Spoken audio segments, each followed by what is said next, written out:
अब हम लोग देखने जा रहे हैं रूल नंबर 11।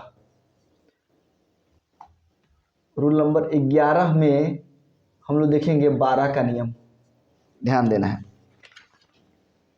तो 12 का नियम बताने से पहले थोड़ा सा हम लोग बैक की तरफ भी जाएंगे और उस पर चर्चा करेंगे, फिर 12 का नियम हम लोग देखेंगे। ध्यान दीजिएगा, पहले करेंगे क्या, अगर 12 का नियम आ जाए तो सबसे पहला काम ये करिएगा, इसका फैक्टर तोड़िएगा।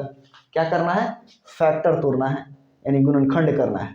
तो फैक्टर करिएगा बाबू, तो ध्यान दीजिएगा, इसका फैक्टर 3×4 भी होगा और इसी का फैक्टर जो है, ध्यान देना है, इसी का फैक्टर जो है 2×6 भी होगा, ध्यान देना है। तो आखिर इसमें कौन मेरा पॉसिबल है फैक्टर और कौन पॉसिबल नहीं है, हम लोग ये दोनों को अलग अलग करके हम डिफरेंस करेंगे। हम देखेंगे कि आखिर कौन मेरा सही होगा। यानी 12 का नियम क्या कहता है, विभाज्यता के नियम में, टेस्ट ऑफ यूटिलिटी में विभाज्यता का नियम आखिर कहता क्या है। इसका दो फैक्टर निकलता है, एगो 3×4, एगो 2×6। तो आखिर इसमें से दोनों में से कौन इस पर लागू होगा 12 के नियम पर, ये हम लोग देखते हैं। और क्या अंतर है, क्या डिफरेंस है कि जो है दोनों में कौन, मतलब डिफरेंस देखेंगे एक एक करके, लेकिन हम लोग देखने का प्रयास करेंगे। ध्यान देना है 12 का नियम क्या कहता है, ध्यान देना है कि यदि कोई संख्या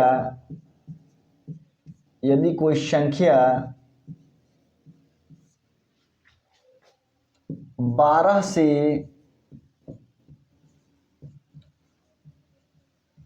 विभाजित होती है, इसको मिटाते हैं अभी फिलहाल में, होती है, तो वे संख्या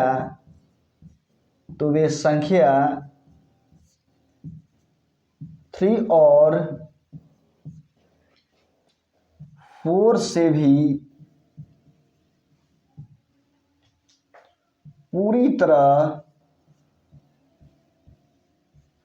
विभाजित होगी।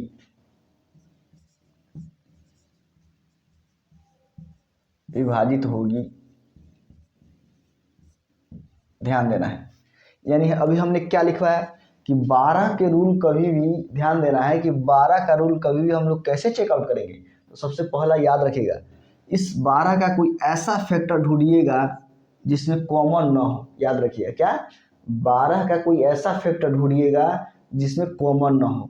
अब यहाँ ध्यान दीजिएगा, अगेन हम लोग उस पर चर्चा करेंगे, इसके पहले वाला जिसमें कॉमन है, आखिर क्यों नहीं लगेगा, डिविजिबल क्यों नहीं है, यहाँ ध्यान देना है। बस यहाँ भी ये ध्यान देना है, कभी 12 का रूल अगर है तो 12 के रूल में फैक्टर निकालिए। फैक्टर निकालने के बाद कोई ऐसा फैक्टर को फाइंड आउट करिए जिसमें कोई कॉमन ना निकलता हो।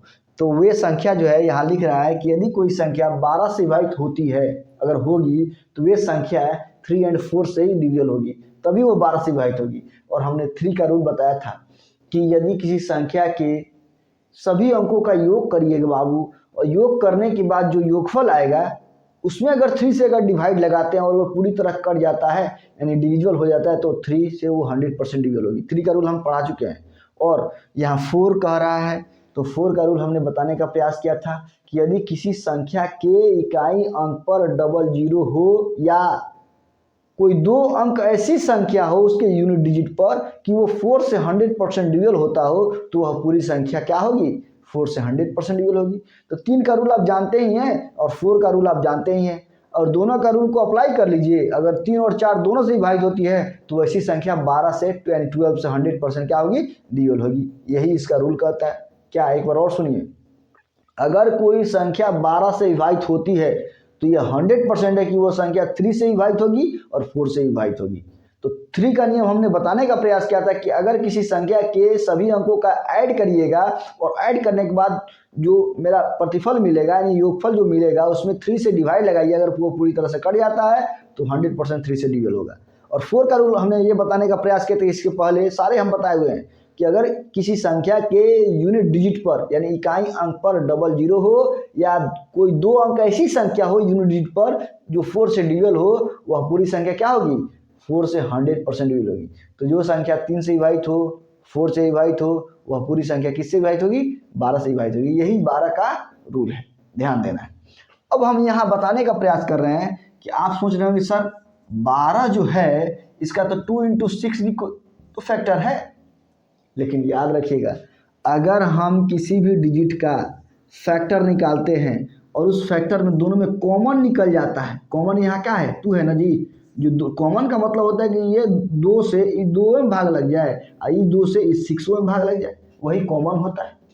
अगर कॉमन निकल रहा है तो याद रखिएगा अब ये इसमें ये नहीं कहा जा सकता है कि वे संख्या जो 2 से विभाजित होती हो तथा 6 से विभाजित होती हो तो वह पूरी संख्या जो है 12 से विभाजित होगी, ये रॉन्ग हो जाएगा क्योंकि इसमें कॉमन निकल जा रहा है। और जब जब कॉमन निकलेगा वो संख्या अगर 2 से विभाजित होती है और 6 से विभाजित होती है तो 12 से विभाजित नहीं होगी, याद रखना है। ओनली क्या चेकआउट करना है कि ऐसा कोई फैक्टर फाइंड आउट करिए जिसमें फैक्टर निकालने के बाद में उसमें कोई कॉमन न निकले। अब चलिए हम आगे देखने का प्रयास करें, आप खुद निकाल लीजिएगा, ध्यान देना है। जैसे अब हम आपसे पूछते हैं कि 15 का नियम क्या होगा, आप आराम से बता सकते हैं। अब सब रूल जो है आप अपने से फाइंड आउट कर सकते हैं। तो 15 का तुरंत फैक्टर निकालिए। तो 15 का फैक्टर क्या होगा बाबू, 3 × 5, 3 × 5 = 15। तो ये रूल ये कहेगा कि वैसी संख्या जो 3 से विभाजित होती है तथा 5 से विभाजित होती है वह पूरी संख्या जो है 15 से 100% क्या होगी, डिविजल होगी।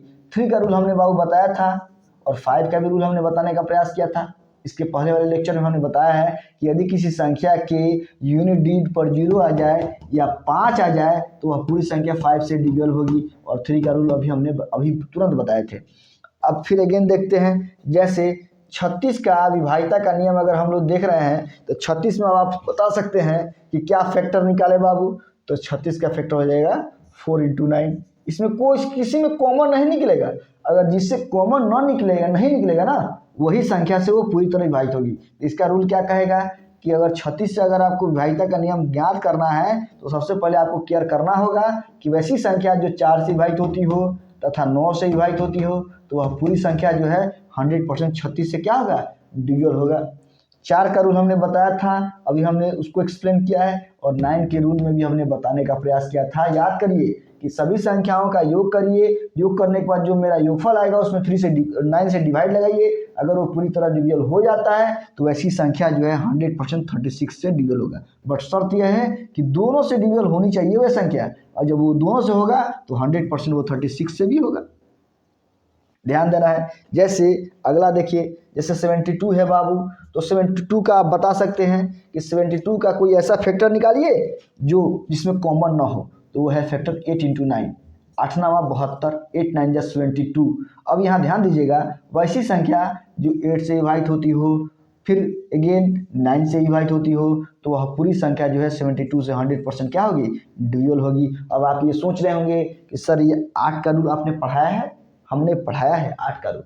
8 का रूल में हमने बताने का प्रयास किया था कि यदि किसी संख्या के इकाई अंक पर 000 हो या कोई 3 अंक ऐसी संख्या हो जो 8 से पूरी तरह डिविजिबल हो तो वह पूरी संख्या 8 से 100% डिविजल होती है। और 9 का रूल अभी हमने बताने का प्रयास किया था। तो बैक का अगर आप याद रखते हैं ना बाबू तो सारा क्वेश्चन आप आराम से बना सकते हैं, कहीं भी आपको कोई भी परेशानी नहीं होगा। जैसे एक और देखिए, जैसे 88 है तो आप अपने से बना सकते हैं। अब बताइए 88 का क्या होगा, 8 × 11। इसका कॉमन, इसमें कॉमन एक भी कोई निकलने वाला नहीं है। यानी जो ऐसी संख्या जो 8 से डिविजल होती है तथा 11 से डिविजल होती है तो वह पूरी संख्या जो है 88 से 100% क्या होगी, डिविजल होगी। और 11 का रूल अभी हमने इसके पहले बताने का प्रयास किया था कि नीचे वाले को पहले ऐड करिए, एक एक को छोड़ के ऊपर वाले को ऐड करिए, एक को जो बचा हुआ है और दोनों का डिफरेंस करिए। और डिफरेंस करने के बाद अगर 0 आ जाए, 11 आ जाए, 22 आ जाए या 33 आ जाए, डॉट डॉट डॉट और भी आ सकता है, तो वे पूरी संख्या 11 से 100% डिविजल होगी। ये रूल कहता है। A to Z हमने बताने का प्रयास किया। एक और देखिए बाबू, अगर 225 है, क्या 225 है तो इसका कोई ऐसा फैक्टर फाइंड आउट करिए जिसमें कॉमन ना निकलता हो। तो ये हो जाएगा 25 × 9। ये दोनों में मल्टीप्लाई करिएगा 225 आएगा। तो 225 का विभाज्यता का नियम चेकआउट करने के लिए सबसे पहले आप इसको फैक्टर करिए और ये फैक्टर आपको 2 में टूटा, यानी 25 और 9 में, यानी इसमें कॉमन निकालिएगा तो कोई कॉमन निकलने वाला नहीं है। यानी वैसी संख्या जो 25 से डिविजल होती हो तथा 9 से डिविजल होती हो तो वह पूरी संख्या जो है 25 से 100% डिविजल होगी। अब आप ये सोच रहे होंगे कि सर 25 का रूल तो आप बताए नहीं है, तो याद रखिएगा कि यदि किसी संख्या के यूनिट डिजिट पर क्या हो 25 हो, उसके बाद 50 हो, 75 हो, यानी 25 का टेबल पढ़ लीजिए, समझ में आ रहा है ना। अगर 25 का टेबल पढ़ लीजिए, जो आएगा वो 100% क्या होगा 25, हम लिखवाएंगे उसके बारे में ध्यान ये समझिए। अगेन जैसे 99 है तो 99 में बताइए क्या क्या फैक्टर आप निकाल सकते हैं, अब माइंड लगा लीजिए, यानी 9 और 11। 99 यानी वैसी संख्या जो 9 से डिविजल होती हो, वैसी संख्या जो 11 से डिविजल होती हो, दोनों से जो डिवाइड होगा वह पूरी संख्या 99 से 100% डिविजल होगी। तो ये रहा हमारा टेस्ट ऑफ डिविजिबिलिटी। कुछ कंसेप्ट और एक दो कंसेप्ट और है जो कि हम लोग नेक्स्ट लेक्चर में हम लोग देखेंगे। तो याद रखिएगा। अब आप ये सोच रहे होंगे सर ये आखिर क्यों लिखे हैं, ये 15, 36, 72, 88 और ये 225 और ये 99, ये इसलिए लिखे हैं कि अधिकतर जो है यही डिजिट जो है आपका रिपीट करते रहता है बाबू। आप PYQ किसी भी एग्ज़ाम का निकालिए और यही डिजिट आपको अधिकतर देखने को मिलेगा और यही हमेशा रिपीट करते रहता है। या तो 225 पूछेगा, या 99 पूछेगा, या 15 पूछेगा, 36 पूछेगा, 72 पूछेगा, 88 पूछेगा, यानी इस टाइप के क्वेश्चन हमेशा पूछते रहते हैं। और अगेन अब इसके बाद जो नेक्स्ट लेक्चर लेंगे उसमें हम ये बताएंगे कि किस किस एग्जाम में कहाँ से किस किस टाइप के क्वेश्चन पूछे गए हैं विभाज्यता के नियम से, UPSC से लेकर PCS के लेकर CGL से लेकर जितने भी बड़े बड़े एग्जाम्स हैं, और कहाँ से किस किस से क्वेश्चन उठाया गया है, ये हम आपको कल इसके बाद नेक्स्ट लेक्चर में हम बताएंगे। तो अगेन जो भी बच्चे मेरे चैनल से जुड़े हुए हैं और वो अच्छे से इस चैनल पर पढ़ाई कर रहे हैं, तो जो है वो मेरे चैनल को लाइक शेयर एंड सब्सक्राइब करते रहें। और अगर आपको मेरा क्लास जो है अच्छा लग रहा है तो इसको शेयर करिए और गरीब बच्चों तक पहुंचाइए, जो उनको भी कुछ बेनिफिट हो, और आप तो बेनिफिट उठा ही रहे हैं। चलिए अगेन हम लोग मिलते हैं कल। जय हिंद, जय भारत।